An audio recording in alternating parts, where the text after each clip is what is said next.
up, guys? Welcome back to Trade on Tilt. I'm Ryan, and today I'm going to be going over Bitcoin's Elliott wave count. I already gave you guys an update a few days ago, or a couple days ago now, but I'm just going to be going over basically the same count and kind of sharing with you guys my opinion on what's happening.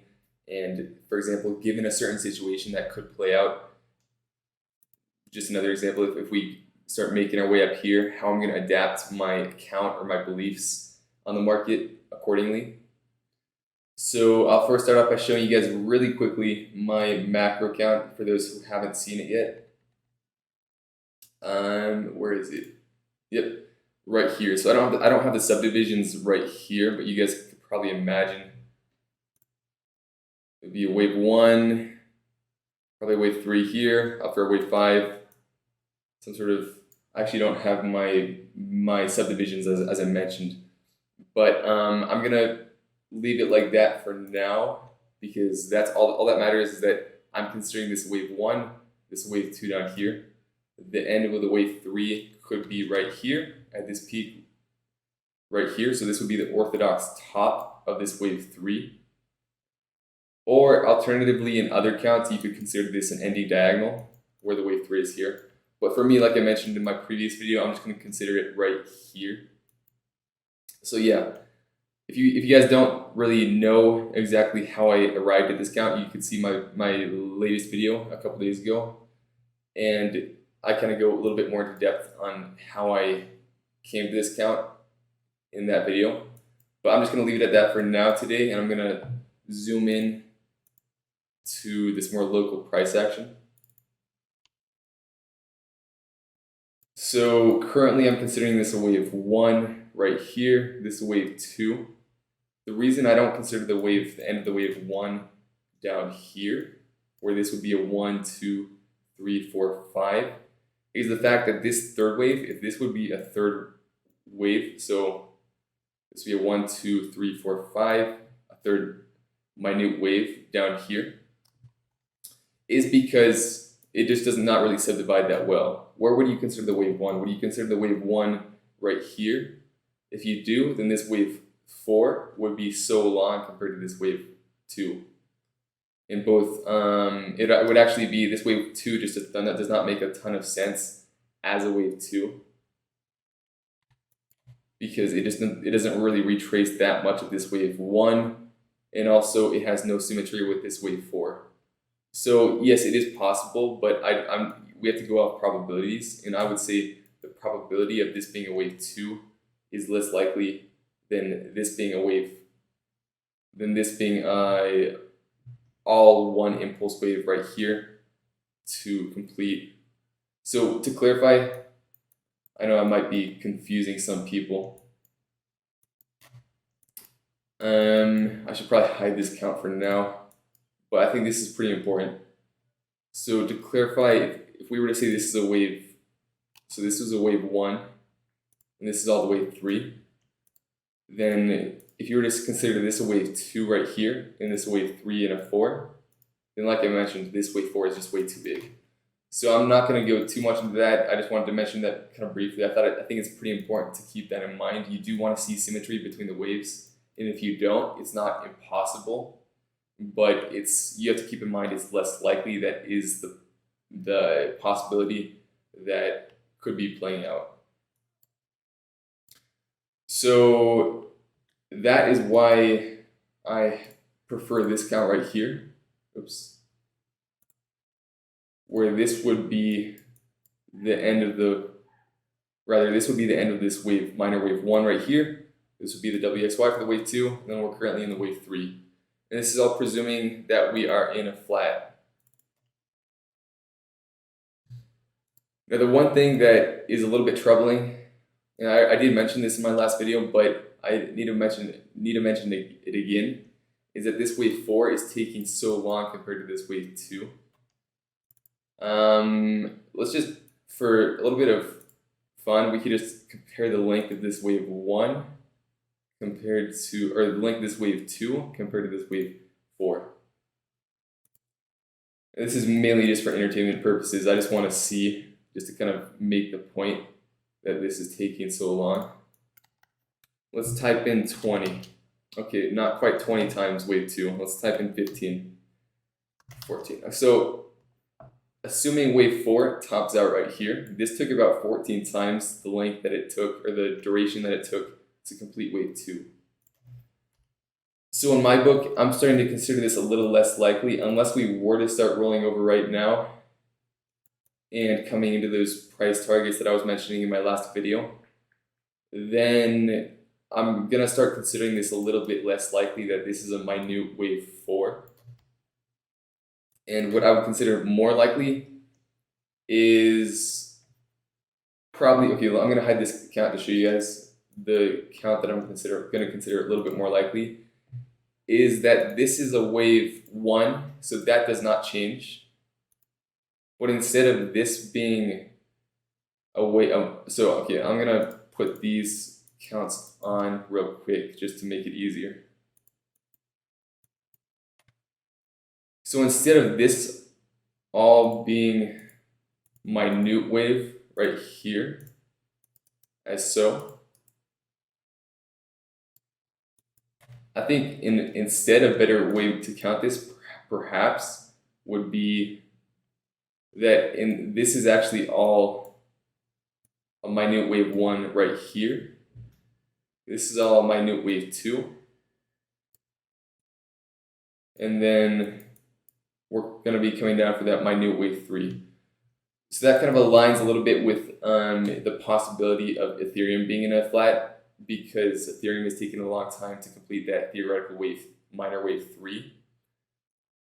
Because, I mean, just compared to this wave 1, this wave 3 would be taking a lot longer already if this is only a wave 1 and a wave 2 of this minor wave 3 of the same degree as this wave 1.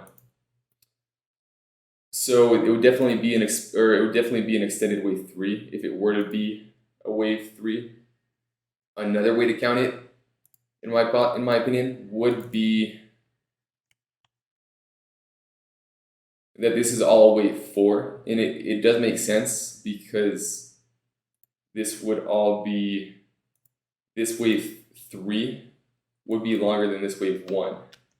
So it is possible that this is some sort of wave 4 that just happens to retrace quite a lot, in which case it would look more like this.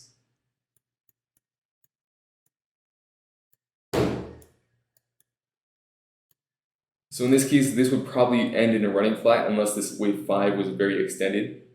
This would probably end in a running flat, in which case we do not take out the lows made by wave A. So this is a wave A down here.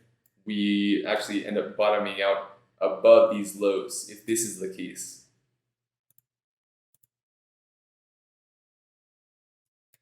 But yeah, to the contrary, in the other count that I was showing you guys, so let's hit Control Z a few times to go back.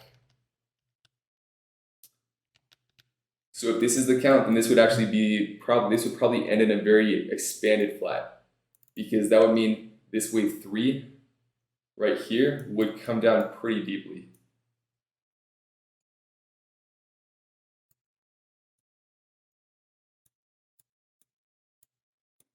It would be something like this.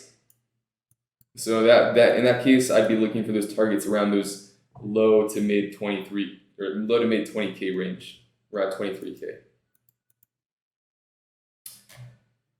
But those are the two possibilities that we have to keep in mind if the flat situation is still correct. I'm still considering this being, let's zoom in a little bit more.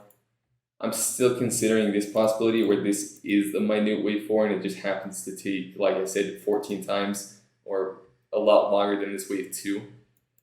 But I'm basically going to say that if we don't start dropping from here, if we start impulsing up, or we continue to consolidate here, then I'm probably going to consider this of a higher degree. Account of a higher degree, or at least this being a minute wave 1 and this being a minute wave 2 of a larger wave 3. So I wanted to give you guys my 2 cents on that, and I'll go into the subdivisions on this section right now on what I think it could be. I'm going to be sticking with that WXYXZ count because I still think it is valid. So what I had on the last time I showed you guys this more minor count, this more lower time frame count, is this W up here. So it would be an ABC. And I think this would be, I think I had this as some sort of, so this would be a WXY down here for a larger W wave. This would be, so it would be a W up here, X down here, Y, you could consider this a X here for a truncated zigzag. And this would be a Z wave for another zigzag. And we just came up to the top of the range. We're right around the top of the range, so it would make sense if this is a wave Z. My target, personally, was right around here at the top of the channel, or actually it was right around this, it was around this golden pocket right here. Oops. And we got a rejection from this level, but we ended up continuing upwards. So the wave Z could have just been a fake out of this channel to get everyone bullish before we ended up, maybe we come a little bit higher to come to the 1-to-1 of this wave X, because we haven't quite hit it. Oops. This magnet tool could be a little bit frustrating sometimes, but maybe we come a little bit higher to come to this 1-to-1 and also get a swing failure pattern of this W right here. But for all we know, we could have topped out here. We just have to wait and see.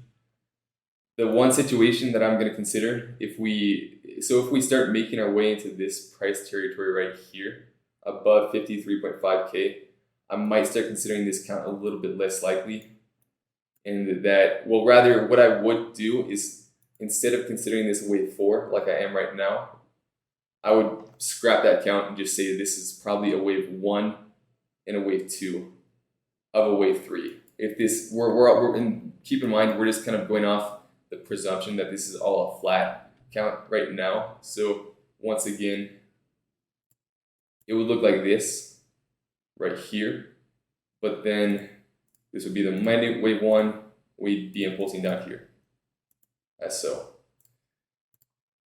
So that is what I'm kind of going with right now. If this does look a lot more corrective than impulsive, so I'm trying not to consider this a wave 1, and this is a wave 2, and this is some sort of wave 3. I'm not jumping the gun and doing that quite yet. But what I will say is that if we do make it above this golden pocket between here and here,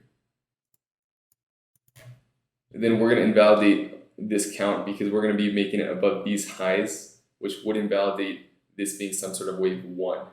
So if we do start impulsing up here, I'm going to hide this. We start doing something like this. We impulse up here, find support up here. Then this would invalidate this being a wave 1, and I'd probably start leaning towards some more bullish counts that I will share with you guys at a later date.